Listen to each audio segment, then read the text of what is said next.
My three selves. I actually have come to regret the title. This is not an autobiographical talk of any kind. It might have been better called Our Three Selves. I'm very honored to be giving this lecture, and thank you for inviting me, Julian, and all the other organizers. Everyone has a handout, I think, so at least the structure of what I'm going to be saying is clear, even if I fail to make the content clear, but I shall do my best. So I'm going to talk first of all about agents and persons. I'll do that probably more quickly than I should, but I want to make a background for what I go on to, which is to talk, well, first about agents, persons, and selves, what a self is, and then to identify the three selves that I think each of us has and that are worth distinguishing in the philosophy of self-identity and in general in moral and political philosophy, actually. So let me start with the notion of an agent. I've got a very simple, as a mechanosets. Do people know what mechanosets? I was raised with mechanosets, but it may be aging me or dating me. Mechanosets, you know, you constructed little things. It was great fun as a kid. It's a bit of a mechanoset theory of agency. So in a sort of formula, it's the sort of notion of agency actually you find in David Lewis and a long tradition in analytical philosophy, which says basically an agent is someone, is a system that reliably pursues certain goals according to reliably generated representations of its environment and how it can best pursue those goals. So, you know, what's a goal? Well, let's think of, say, a sunflower plant. In a way, it's got a goal, hasn't it? It tracks the sun, you know, through the day. You might say that's a goal insofar as it's selected for this capacity. In fact, it wouldn't be there unless it and its forebears, so to speak, had developed that capacity. Think of that in a way as a goal, but the interesting thing about a sunflower, of course, is it pursues that goal in a more or less unchanging environment. I suppose there's a seasonal change in the sun, but then sunflowers don't track the sun for all that long, I think. Now, when you go to a sunflower is not an agent because basically because it tracks that goal in the same sort of situation. If you have a system that tracks a goal, even one goal, or any of a set of goals, across varying situations, then that system has to have a representation of each situation in order to determine how in that situation it's appropriate to act if you're going to actually realize the goal to be promoted. And even a very, very simple system can be an agent in this sense. So imagine we have, I've used this example before, but imagine we have a little artifact on the table there beside Julian, and you know, I put it up there. You have a look at it. It's got two wheels. You know, you can see that. You can see that it's got stalks that, you know, look uncannily like insect eyes or something. And it's got little levers at the side. Think of them as arms. And now we put certain glasses on the side on the table and others upright. And we see the little object, the things quiver, you know, the stalks, as we think that it's scanning the environment on the table, and it fixates on any glass that it sees on its side. It then rolls towards the glass, and it lifts it up with these little arms. And then it goes back and it, you know, scans, as you might say, again, sees a glass on its side, puts this upright, and then goes into, and when finally all the glasses are up, it goes into sort of big rest mode. I mean, the stalks still quiver, it's still scanning, as you might think. Now, such a system really is an agent because it's pursuing a goal. It's as simple a goal almost as the goal of the sunflower. But it's doing it across varying situations because the glasses it's confronting are at different distances, they're in different directions, they're of different sizes perhaps. But across those variations, it still pursues that goal. And in order to do that, it has to have something that we naturally call a representation of how the glasses are, how big the glass is, the direction of the glass, the distance of the glass. And that representation of the environment feeds into the system, interacts with the goal that we've built in, causing it to behave in a way that basically realizes the goal. Now, that's the basic structure of agency. Of course, no agent is perfect, so even our little robot, if you turn off the lights, you know, it starts going haywire, perhaps, or just doesn't move at all. Or if a glass is too near the edge of the counter, it's as liable to knock it off the counter or the table as it is to actually lift it upright. And so we say it pursues its goal, according to its representation of the environment, fairly reliably in, so to speak, functionally normal circumstances, when the glass isn't too near the edge, for example. So I think you can model almost any agent on that sort of basic template. So agents differ, of course, in how complex the goals are. Even a very simple insect is going to have a whole range of goals, isn't it? And depending on circumstance and depending on its internal makeup, I mean, is it mating time or whatever, for example, feeding time, it's going to pursue different goals. But in every case, you've got a reliable pursuit of one of a number of goals on the basis of reliably, have to be more or less reliably generated representations, or of course it's not going to do very well. It's not going to survive. Of course, animals are much more complex sort. They're also agents, and so are we. It's also true of us. In fact, I think it's also true of many groups. You know, like BP pursues certain goals reliably according to its more or less reliable representations of where it's best to invest, you know, where there's likely to be oil, where there's likely to be buyers, and so on. It's that basic sort of structure. Okay, so if that's what an agent is, what is a person? Now, that's a difficult question because there are all sorts of conditions that we think an agent has to meet before we'd be inclined to call it a person. But they're a bit heterogeneous, the conditions. So, for example, we think of persons as agents that have very distinctive capacities. Boethius, in that famous definition of a person back in the 6th century, said that a person is an individua rationabilis, an individua substantia rationabilis naturae, basically an individual entity or substance of well, it's hard to translate rationabilis, I like to translate it, of a reasoning nature, of a character that actually reasons. And my phone is just pinged, so I better make sure it doesn't ping. So that's one definition that describes the capacity to reason. But for example, Dan Dennett has I think, a very good article, a decade or two back actually, on persons identifying a series of capacities, like the capacity to reason certainly, but also to apply the intentional stance in interpreting other agents in terms of beliefs and desires, and of course to put themselves forward as interpretable by other agents too, and then reciprocation, as in some sort of exchange. So that's a capacity base, so there's a capacity condition we think any agent that counts as a person should meet. But there are other conditions in the literature and the tradition as well, and they all seem appropriate, you know, to our intuitive, rough-hewn notion of a person.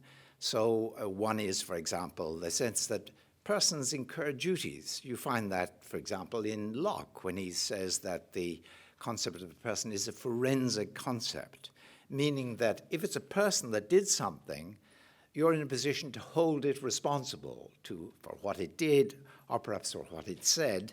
In any case, whereas you don't think you can hold a dog, say, responsible. I mean, you might get irritated with the dog for soiling the carpet and so on, but you don't say, no, you know, you could have done otherwise, you know, you shouldn't have done that. Whereas with a person, we do assume that they've got duties and be held responsible. And the third one is, of course, we think of persons as having rights of a certain kind, especially natural persons. So, for example, Rawls, going through the grades in my mind, Rawls in his picture of persons, in his characterization, simply says they are self-authenticating sources of valid claims. They basically defining a person as a creature, an entity that actually has certain rights as well as having, well, he doesn't talk much about duties as such, but no doubt he would subscribe to that idea too. And the fourth, so we've got capacity-based, duty-based, rights-based ways of thinking of persons and conditions we expect persons to meet. Another one is the sort of condition associated with, say, Harry Frankfurt's work, you know, when he contrasts a person with a wanton. not the happiest sort of balance, but if you remember the person as he sees, there's an inbuilt ideal associated with personhood. As he constructs it, it's the ideal of forming and acting on only those desires that you want to form and act on, only according to your higher order desires.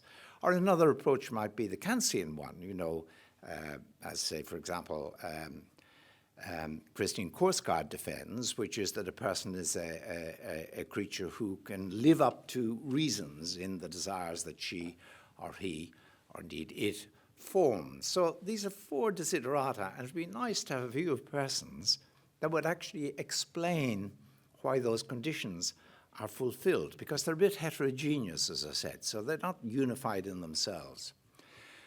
I'm going to just sketch a view of persons, which I think myself derives is Hobbesian in character.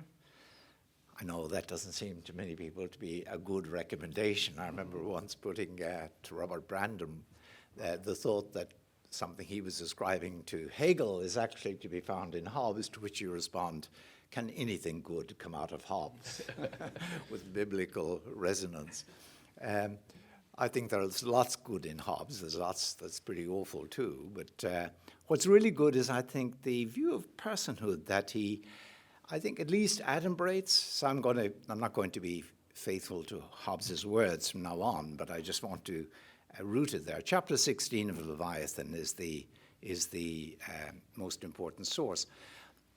He introduces what it is to be a person by focusing on an activity which he calls personation. Now, we all know what it is to impersonate. When you impersonate, you pretend to be someone else with a given character. When you personate, you basically present who you are. You present your persona. To personate is actually to invite others to adopt a picture of who you are.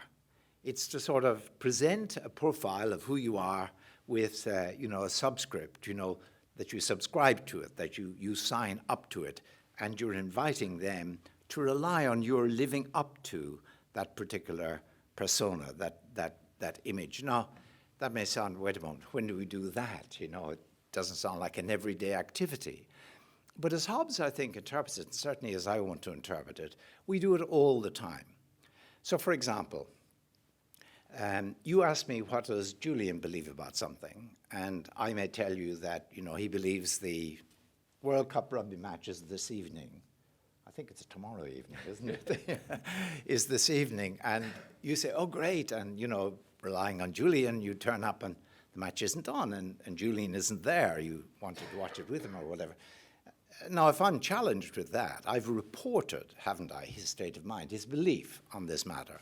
But of course, being a report, I can get off the hook quite easily if it turns out that actually he didn't believe that, and the match in any case isn't this evening, nor did he believe it. So you turn up and he's not there, and you complain to me. You told me that Julian believed it, and he wasn't there, and I thought I'd meet him, and so on. I can easily say, given that it's a report I made of his view, that, well, the thing is, I must have gotten it wrong. I must have misread the evidence. I must have misread his mind, so to speak. I'm sure I heard him say something like that. I'm not all that interested in rugby, but I thought he made that remark, and I picked this up, but I was mistaken. So misleading evidence. Of course, also it might be the case that the match really is this evening and he doesn't turn up, and you complain, and I say, I gather he changed his mind, and again, that's a perfectly good excuse for my report, and I emphasize report of his attitude, you can still rely on me, is what I'm saying. I got it wrong, but I've good explanation for why I got it wrong. In fact, the sort of explanation we count as an excuse. I save my reputation, so to speak, by saying, look, I did speak truly and reliably, but I was misled by the evidence, first excuse, or he changed his mind, and I wasn't to know that when I spoke to you. Now, the interesting thing about what we do in communicating our minds personally to other people, and I think this connects with the personation idea, is that we don't just report on our beliefs or on our desires or on our values or on our intentions. We commit to them is the word that normally comes to mind, so to speak, but there's a way of cashing out what that commitment is. So when I let's use the word avow. Well, you might ask me what I believe in something. Do I believe that, Jones is envious of Smith or whatever? And I say, do I believe that? Maybe I don't know. I'm not really sure whether, or you ask, is Smith trustworthy? And again, I may hesitate and I might say, I sort of think he's trustworthy. Now, in that case, I'm reporting on my own attitude, aren't I? And that shows up in the fact that if later you find me acting as if Smith was not trustworthy, and you say, hey, you communicated the belief that he was trustworthy, and there you are, you're ducking out on relying on him. How can I trust you? And I say, look, I did tell you that I thought I believed that. I spoke in a reporter's mode. Actually, it turned out I was wrong, but I indicated that I might be wrong too by the mode in which I reported my own belief. It's just like I reported Julian's belief. I'm holding it at a distance. I'm keeping open the misleading mind. I was wrong about my own mind excuse. And of course, also, I'm keeping open the changed mind excuse. It may be that I changed my mind. I really did. I was right. I really did believe that Smith was trustworthy, but I changed my mind, and I may explain that to you too. So I've got the two excuses I can use. But the thing about us as human beings is that we very rarely report our attitudes. We speak for ourselves in a much more direct, commissive way, in a much more expensive way, you might put it, because, when I communicate in a commissive way, I basically raise the stakes. I don't just report on my attitude. I raise the stakes. I make it really expensive. Of course, I might do that by saying, look, okay, I'm pretty sure I believe he's trustworthy. If I turn out not to behave as if I believe that, I'm giving £50 to £50 to Julian, and you can have it if you find me behaving. I mean, that'd be a way in which I really make clear to you that I'm very invested in this belief, that you can rely on me, because I made it expensive, my communication. Now, of course, we don't often do that, probably never do that, but there's something we do that's very akin to it, which is we do what I call avowing beliefs. Now, so you ask me, is Jones trustworthy? Rather than saying, I think I sort of believe, you ask me, do I believe? And I think I believe. But I might also say, think about it maybe, and say, yeah, Jones is trustworthy. That's a case of course, I communicate a state in the world as I take it to be, that Jones is trustworthy, but I also communicate that I believe that he's trustworthy. Everybody knows that. That's part of the background presupposition of language use. We can talk about it later if you like.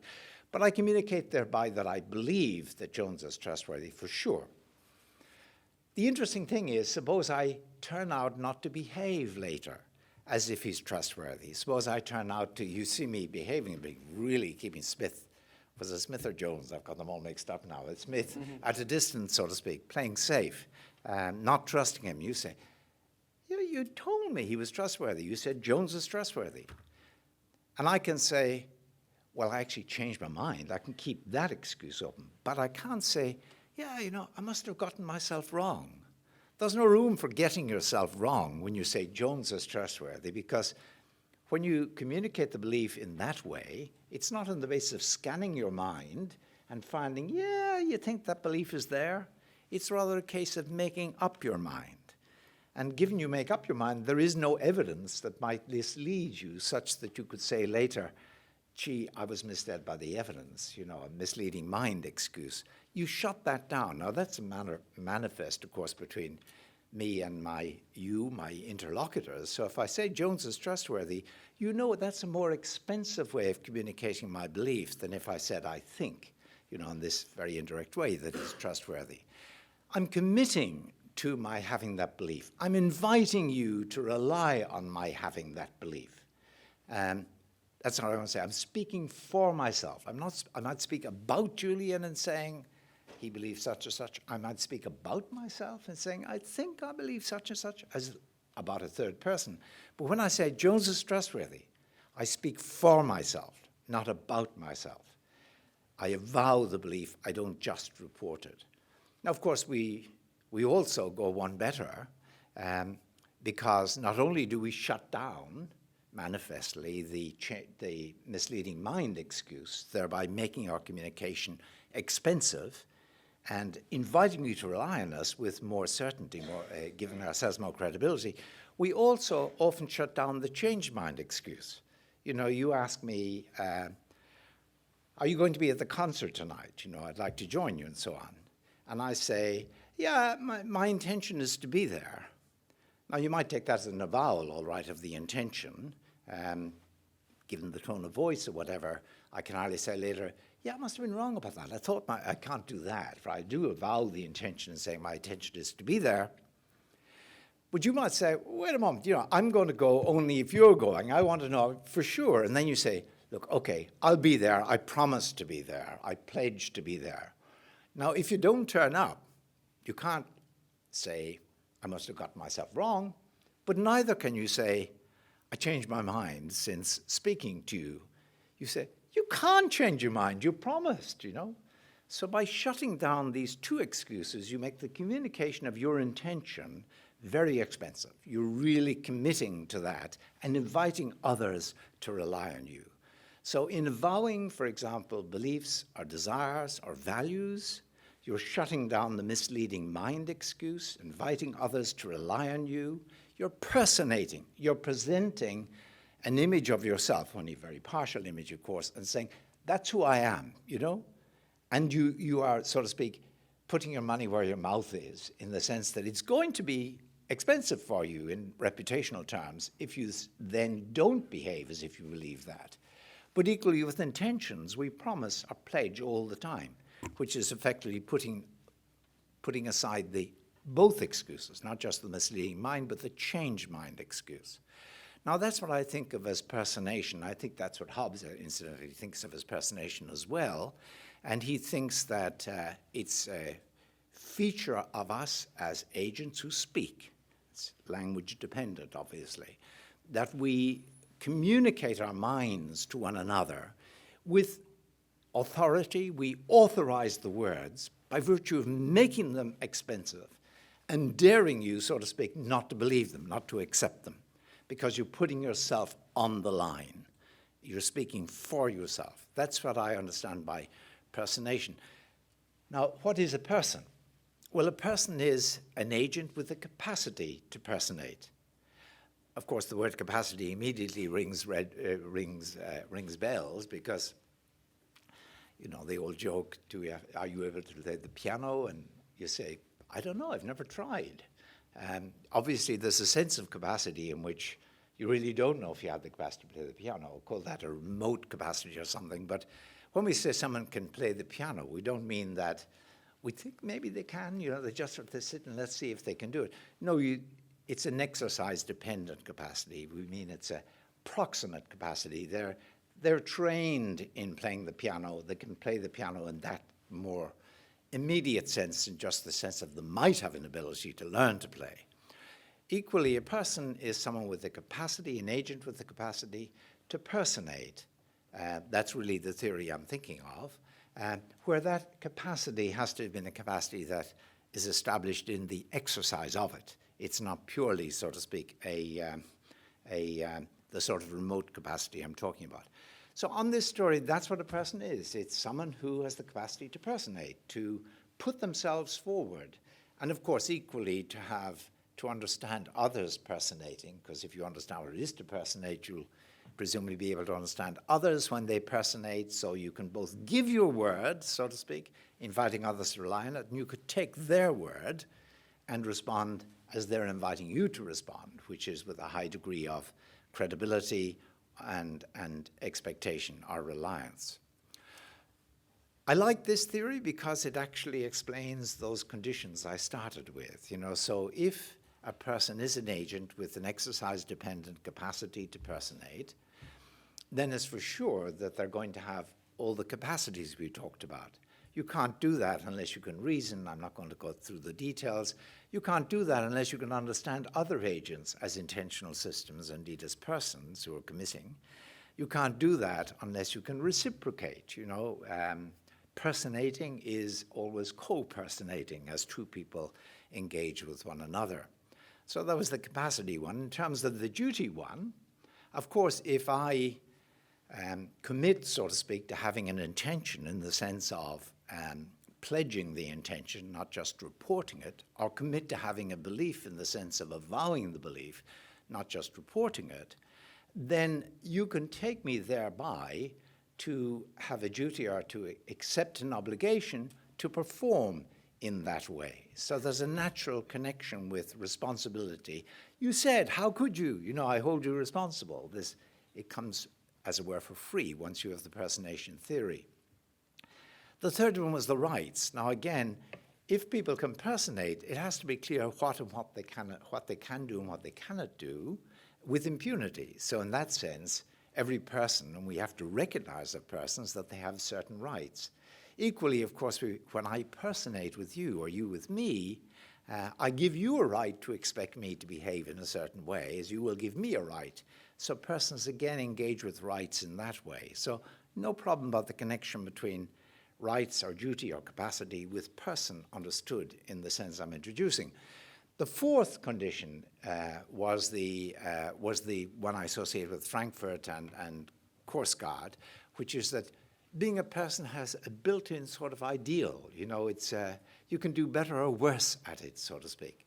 And that, again, is going to fall out because being a person, as I said, is going to be someone who invites others to rely on them.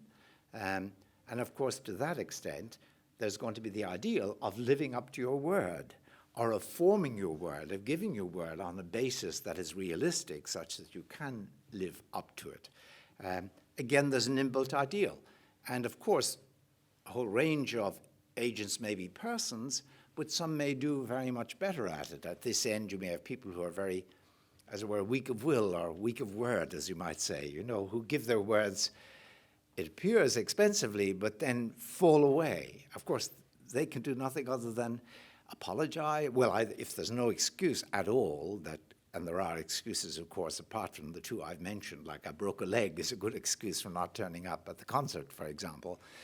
If they can't give an excuse and they don't turn up and they've shut down the other excuses I've mentioned, the misleading mind and the change mind excuse, then basically all they can do is apologize. And that really consists in saying, look, I'm really sorry, that wasn't me, you know? It was a momentary sort of fall.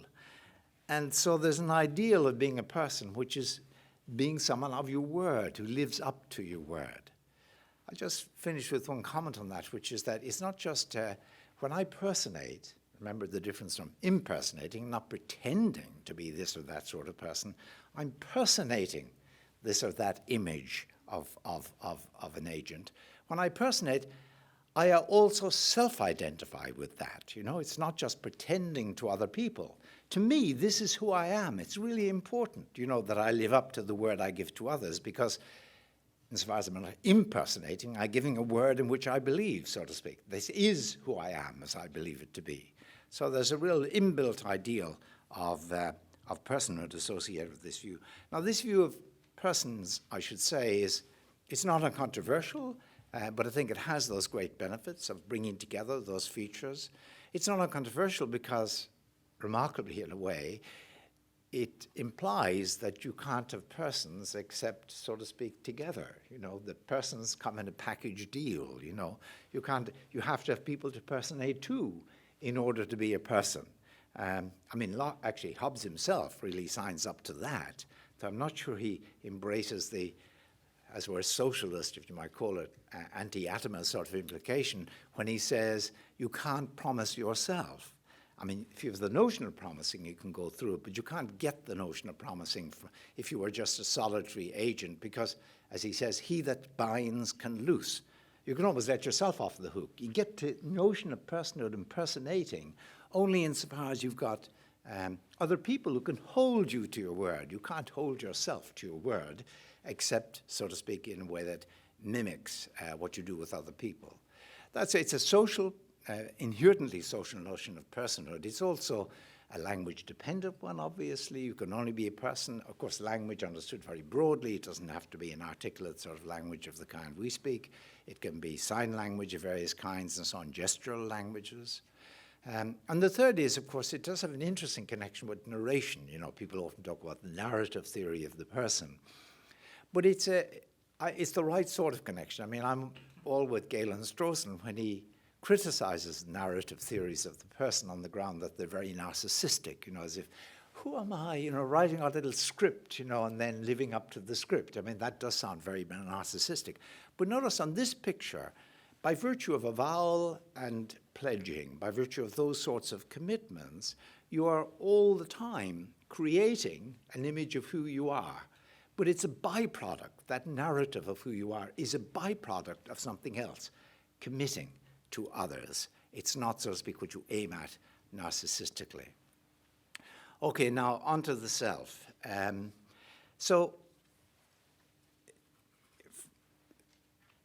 any agent, in a way, has a self in the following sense.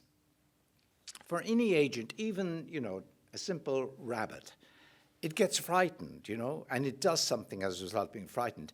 Its representation of the fox or the danger or whatever, it moves it. It doesn't move any other rabbit, I mean, this is not exactly deep reflection. It's pretty obvious that our attitudes have a connection with the bearer of those attitudes that they don't have with anybody else. There's an agent who's implicated in the attitude, so to speak.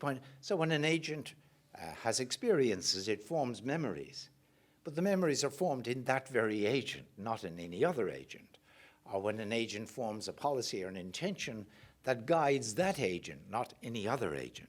So there's a sense, I mean, this is really is a really platitudinous remark, just in case anyone thinks I think I'm saying something deep, that every set of attitudes, they always implicate the bearer of those attitudes. So there is, at that basic level, a sort of connection with an agent.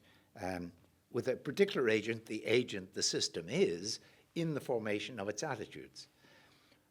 Okay, the slightly more surprising thing is that every agent, even a simple agent, even the rabbit or the cat, the dog, even indeed the robot that I talked about, has to have beliefs about itself. Now that's really sort of surprising. It came as a surprise to me when I realized that this is the case, because suppose the little robot is on the table and doing the things I said it did.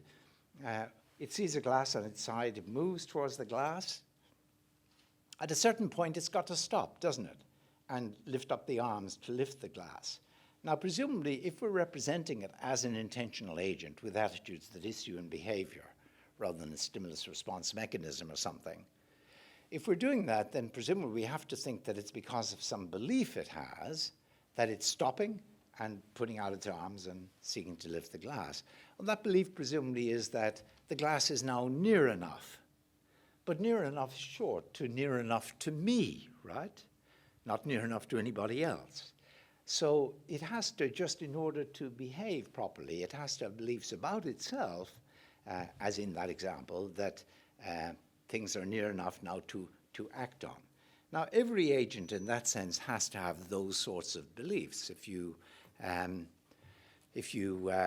even just in that example want to go and lift things, reach for the glass of water, you presumably have a belief that the glass is within your reach. You wouldn't otherwise reach. And that is a belief, and it's a belief about you, because it's a belief that the glass is near enough to me. Okay, that's that's an interesting sort of belief, though, about itself, that every agent has to have, even the robot, because it's what I think of as a locked-on belief. I mean, philosophers, we know, call it de se belief. It's a belief, de se being about itself. But it's a very specific sort of belief, this de se belief. It's what I think of as a locked-on belief, meaning that when the robot believes that the glass is near enough to me, it's not sort of registering the glass is near, but who is it near to? Is it me? Is it somebody else? I mean, it can't help but have the belief it's near to it. It doesn't have that belief about any other agent, and that's again tied up with the fact that each agent is deeply implicated in its own attitudes. The attitudes are meant to, after all, guide it, so to speak. So you have to have, even a simple agent has to have a belief about itself. Any agent you can imagine. I mean, the rabbit that runs, has to believe that the fox is about to, come in its direction, the direction where it is. It's a belief about it. Every agent has to have these self-centered, so to speak, or self-oriented, they say, beliefs, but they're locked on in the sense an agent who believes in that way certain things about itself needn't have any other way of conceiving of the self that it has that belief about, right?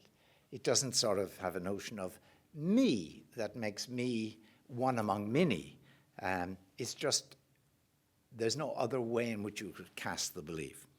Now, what is it to have a self? Well, I'm just going to put forward a hypothesis, and I like it because I like the implications and it seems to fit with other things, so let me try it on you.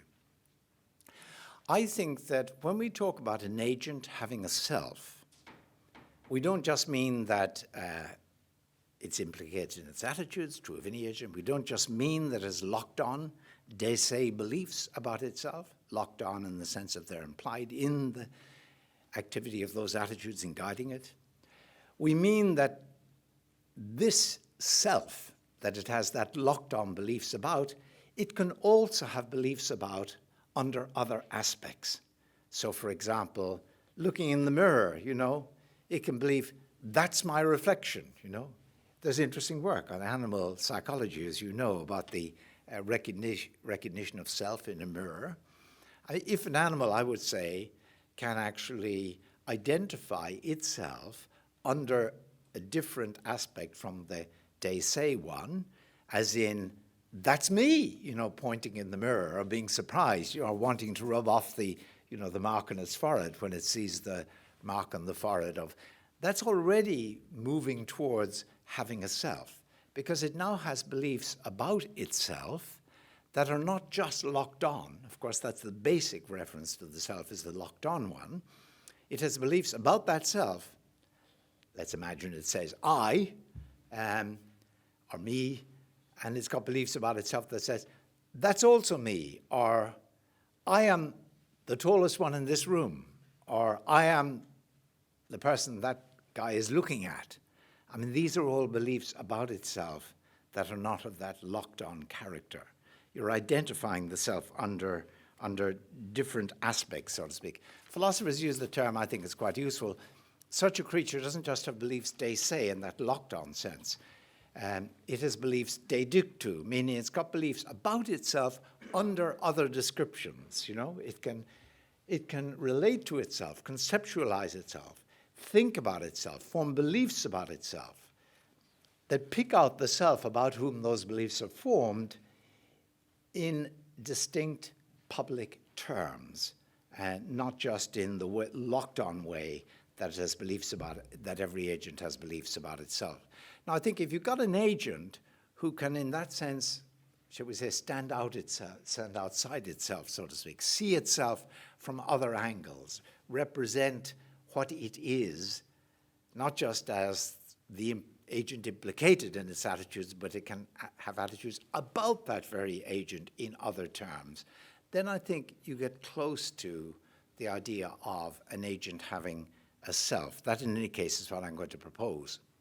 Now, what I want to argue is that, well, first of all, I suppose it's obvious. If you've got an agent that personates, in the sense I described and characterized persons by, to personate, you have to have beliefs about yourself under different aspects. So, for example, if I say to you, I'll be there, I'll be at the concert, I've got to recognize that while I am speaking, that's the agent it's connecting with, the I that's speaking is also Philip Pettit, and he's making commitments to the other person who's going to rely on him. So I have to have a concept of myself that is from the eyes of the other person. That is, say, by a proper name, or just as your friend or so-and-so's friend. We each have selves insofar as we personate, because we're each aware. We implicate the basic selves, you might call it, that I talked about, the they say locked-on self, in forming our attitudes, but we identify that self that we lock onto as having other features, other profiles, other aspects, and being the person who is now giving a lecture, as being someone who lives in such and such a place, as being someone who is married to somebody. I mean, these are all different aspects of me. In order for an agent to, in order for us to personate, we have to have that sense, as we call it, of ourself, a multiple sense of self, a sense of self that is not just the locked on, but also a public sense of self. Now, the interesting thing, though, it seems to me, is if you go this way, you think about agents and persons as I've put it, and you think about selves as a person or an agent with a self as satisfying that condition, then the interesting thing is that there are really three different sorts of selves that personating inevitably brings on stream, so to speak. And finally, I get to the advertised title, if not the only topic of the paper. So I'm going to describe these three selves and try to make sense of them in terms of what we just talked about as the referenced self, the personated self, and the distanced self. So and in each case, I'm going to talk about metaphysically what that self is, epistemically how we know it, and practically how it might engage us in our commitments and so in our ethical lives. So let's start with the reference self. Now, I think of the reference self as the self that is the point of reference of all the attitudes I form. So I get frightened, because of the dentist. Well, the fright, so to speak, the worry about the dentist is implicating me, right? Not you. Maybe I might be worried for somebody else going to the dentist, but I'm just worried about the dentist, as we say. It's me I'm worried about. I'm referenced in that. Or when I say, I'll be there, it's me that's referenced in that. That sort of self is the basic point, so to speak, of connection. Now, this self is, what is it metaphysically? Well, actually, it's not so much, it's the agent, but the agent as connected with all the attitudes that form in the agent. It's the agent as moved by the desires it forms. It's the agent as contacting beliefs on the basis of the experience it forms. It's the agent who acts later in time because of the intentions it forms at this time. That's the reference self. Now, one question is there a deep fact about, being this self and continuing as this self over time, to pick up Derry Farfatt's sort of one of his themes? And I think, no, there isn't a deep fact about it. It's part of the practice of being an agent, in particular a personating agent, and that, there is this basic trig point, as it were, of attitude formation, this basic point of reference around which each of us has to orientate whether we like it or not. Can I remain the same self over life? For example, to pick up again a Parfit theme, you remember he used to argue that really you could be a completely different self in the future as you look forward, so you might treat that self the way you treat another person now and not really care, see yourself as a string of different selves. Well, in this sense of self, I think it's myself in this sense that I am connecting with when, however young I am, I think about, my savings and my assurance or my retirement policy, and I plan for that. It's the same self I'm connecting with. Or when I remember, the boy of 4 years of age, in that photograph, and I remember, yes, the color coat that I had or trousers I had, breeches I had as a child. It's that self I'm remembering, so that self as the reference point does continue, I think, over all sorts of other changes in the nature of the person, or the commitments of the person, or the character, the quality of the person. I think that is a sort of anchor that is solid through time. I think also in this sense, I could even imagine teletransportation, as philosophers sometimes talk about, as in, you go into you're reassembled molecule by molecule and you appear somewhere else, instant travel, so to speak, or near at least as fast as light. If what comes out of the exit room on the other planet where you've been, as it were, molecule for molecule beamed up to, if that agent really has the sort of continuity that enables it to preserve all the memories, the action dispositions created by intentions, all of that, then I say there's enough for the same self to be there. There's no sort of deeper fact about it.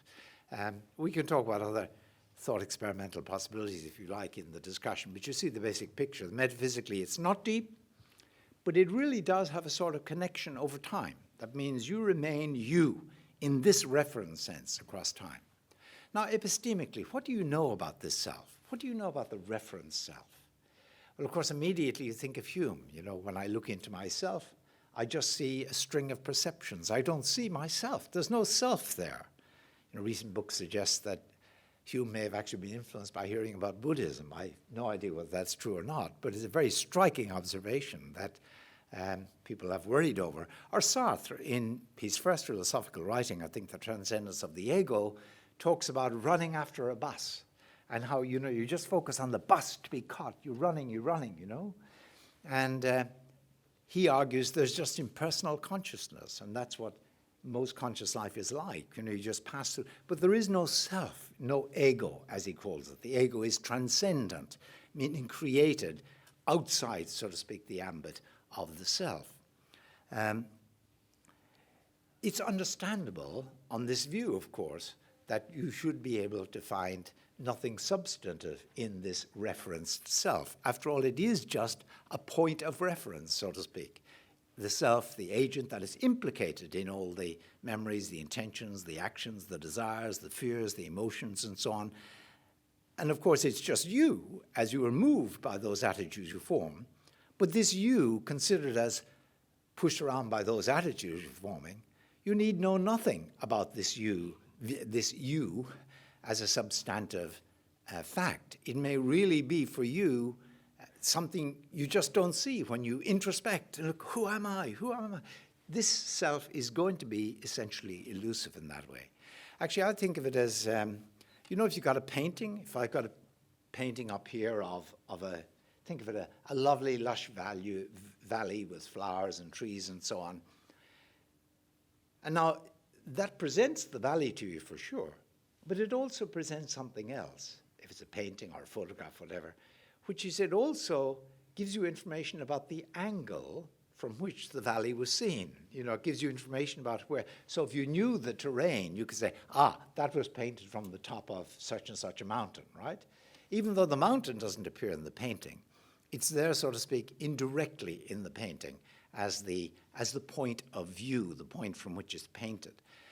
Now, I think that we have a sort of I like to use the word, it's used variously in the literature, the word apperceive. I don't think we perceive the self, but I think we apperceive it. You know, it's always there on the horizon.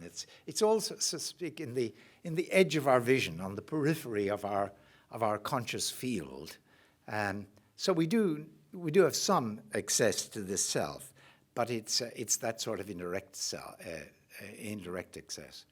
Gareth Evans used to emphasize the point, and I think he's right, that the interesting thing about the word I is that while you may be all wrong in thinking I am intelligent, I am tall, whatever, I'm good looking, I may be all wrong and by way of the property I'm attributing to myself, but I can't be wrong in terms of who I'm referring to by that I, you know?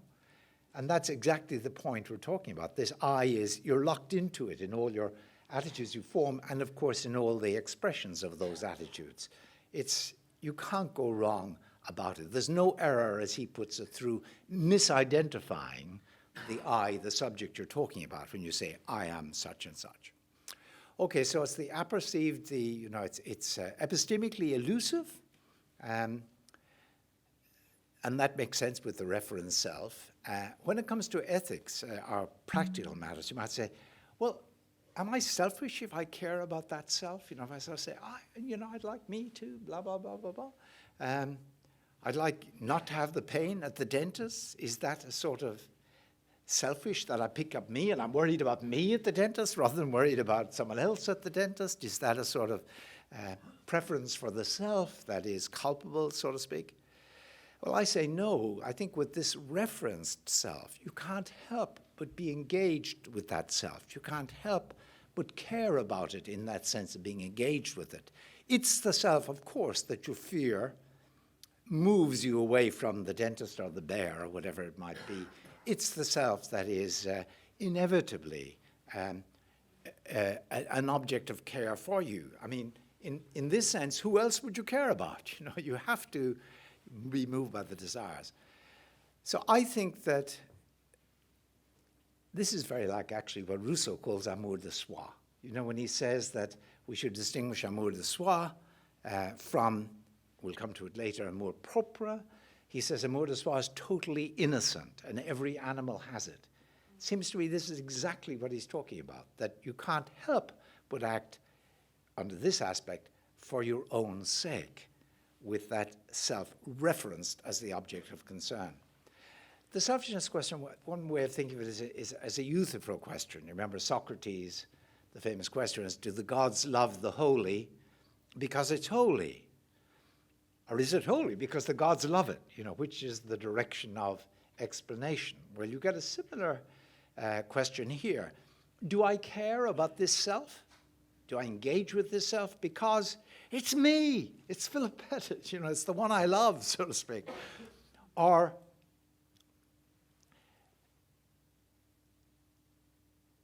am I Philip Pettit because that's the one I care about? You know, reversing the Euthyphro direction.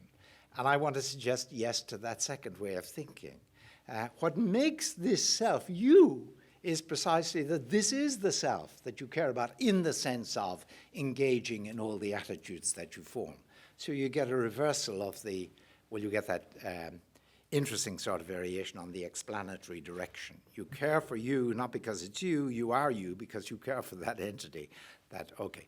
That's the reference self. The second self that I want to talk about is the personated self. And of course, it presupposes the theory of persons that I sketched earlier on. On that theory, remember, you present a persona to others and you invite them to rely on that persona. And you do it in the commitments and the avowals and the pledges, broadly the commitments that you make. That's what we've seen so far. Let me just add one thing to that, which is that I said earlier we personate all the time. I think I actually undersold that theme. We personate all the time, we commit all the time, not just when we avow and when we pledge explicitly, but when we acquiesce in the expectations that others, as we know, are making of us. So, for example, we, each of us, realize it's manifest to all of us that others expect each of us, for example, to not be violent, not steal, you know, not do all sorts of things, take the ordinary conventions of human life. And if you don't disavow them, and assuming that it's possible to disavow at least some expectations, you acquiesce in them. But if you acquiesce in them, you are accepting that they're going to expect you to believe such and such, they're going to expect you to do such and such, and they're going to expect you to do that not because they saw you reflect on your mind and report, so to speak, on the state of your mind. They're going to expect that on the basis that you just simply acquiesced. You made up your mind, as it were, virtually, if not actively, by just going along with those expectations. Now, if that's correct, we commit all the time. We personate all the time. We actively shape the persona we invite others to rely on in some respects, but there's a whole broad spectrum of respects in which we commit, so to speak, behind our backs. We do so without being fully explicit about doing so, by acquiescing in the expectations that we know others are making of us. We live in a way in a field of personation, as you might say. Now, if you ask about what is the personated self, well, the personated self is precisely the persona that you create, as it were, that you invite others to rely on. So when it comes to metaphysically, what is this self? It's the self that you authorize. This is me, you say explicitly when you vow a pledge, or implicitly insofar as you acquiesce in what you know to be the expectations of others about you. You're authorizing, this is me. It's a self in a way that you create by virtue of the activity of personation. That's metaphysically what it is. It's a product of that activity of personation. Again, connecting back with the narrative thing, you construct a persona for yourself, but not by explicitly scripting it out, as in the image that, say, Galen Strawson criticizes so effectively. You do it rather as a byproduct of what you do in acquiescing in expectations and explicitly avowing or committing. It sort of bubbles up around you. It's there whether you like it or not. And that persona is created by you, but as I say, in that byproduct way. That's what it is metaphysically. How do we know epistemically? How do we know this particular persona, this self, the self in this second sense? Well, we know it. We have what I think of as, and people have often described as maker's knowledge, Given that, we know what we're doing, even in acquiescing, and certainly in explicitly avowing and explicitly promising, we know what we're inviting other people to rely on. That's really right under our noses all the time. To that extent, we know who we are in this sense. We know the self that we authorize in this sense. It's a very different sense of the self, isn't it, from that of the reference self, which is the sort of 0 point, as you might put it. This is a self that we're actively creating, but not consciously creating all the time in living as persons amongst persons in this field of incessant personation, as I was calling it. Now, practically, what does this, I said about the ethical, you can't help but care about the reference self. So to speak, there's almost no room for ethical concern. I mean, it's you because you care. With this self, the interesting thing is there really is heavy practical ethical baggage. Now, I know we're told that Polonius is a silly old man and is represented as a silly old man by Shakespeare, but I think Shakespeare often puts in the mouths of characters like that, think of Shylock, doth not a Jew bleed, and so on. I think Shakespeare often puts what are really quite deep remarks and thoughts into the mouths of characters who actually are represented maybe as somewhat silly.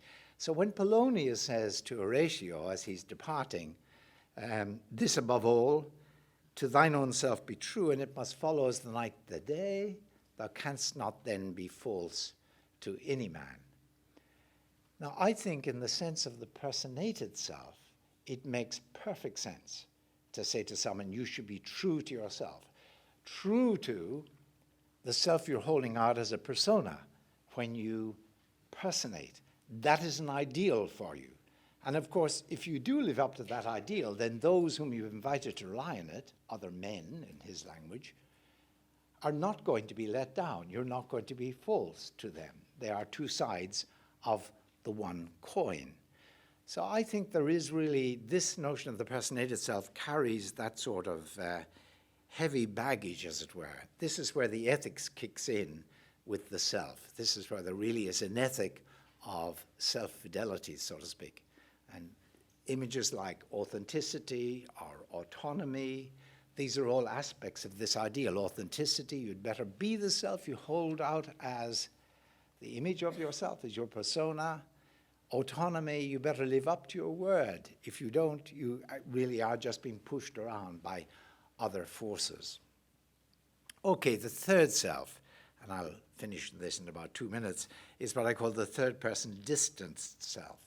Now, the thing about the persona or the personated self is that you authorize it. It's a self-characterization that you basically carries your signature, like at the bottom of the painting of the persona. This is me, you're saying. And you do feel you have to apologize when you don't live up to that me, and you have no independent excuse. The distant self is the self that others ascribe to you, the character they paint for you or impose on you. Now, there may be many, but I'm just going to assume for the moment there's one. It's the character that others paint of you and present of you and maybe communicate between themselves in gossip about you or whatever it might be it benign or malign gossip. But it's not authorized by you. It's in their hands. It's left to you. You know, it's out there.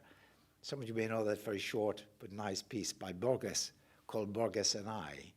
The I that Borges is talking about in Borges and I is precisely this sort of distant self. The Borges he hardly recognizes, that others create the image of him that he hasn't authorized, that they've sort of taken upon themselves to fashion.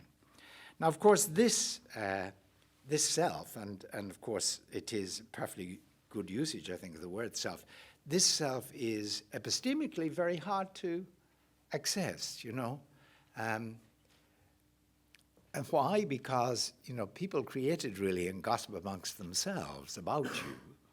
It might be flattering, it might be unflattering, but the thing about people is they don't gossip to you about yourself, It's a feature of our human being, I'm flattering you if I gossip to you positively about yourself. We don't really, you're the last person to hear, if people are speaking certainly nastily, maybe even nicely about you because they don't seem to be flatterers.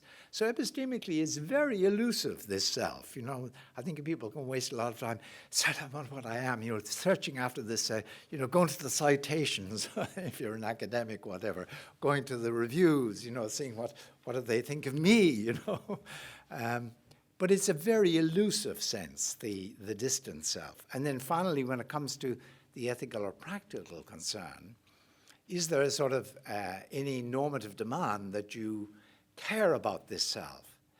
Well, of course, we do care about that self a lot of the time. But I sort of think it's really not healthy to care about this self too much. You're better off carry on, unless you get, there's word of a terrible calumny being passed around about you, I guess. But it's really unhealthy, it seems to me, psychologically, to focus on this self rather than on the personated self. In fact, I think when you focus on that self, you are guilty of, especially wanting, that self to do sort of well and to, cut a fine figure, out there in the public world.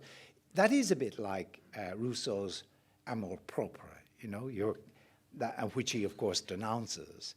I think that's exactly where it fits in, that concern with the unauthorized image of yourself that others are creating. And of course, to be concerned about that will often lead you into zero-sum games, as you worry about, am I more attractive than X, to Y? Am I cleverer? Am I stronger? Am I, going to do better in the exam or whatever it might be? All of that is a concern, so to speak, that's zero-sum, as in not everyone could do well in that sort of competition. I mean, Hobbes actually thinks of it as a concern with eminence. You're concerned with having more, doing better than the other. So anyway, that's the overall picture. So got a notion of agents, a notion of agents who are persons in virtue of the capacity to personate, the notion of a self, and then the notion of these three selves that come automatically to the personating agent. The referenced self, which is there with every agent, the personated self that's specific to the personating agent, the person, and then this distant self, which is an inevitable byproduct of human life and so on, but not, it seems to me, the best focus for our ethical or practical attention. Okay, thanks very much.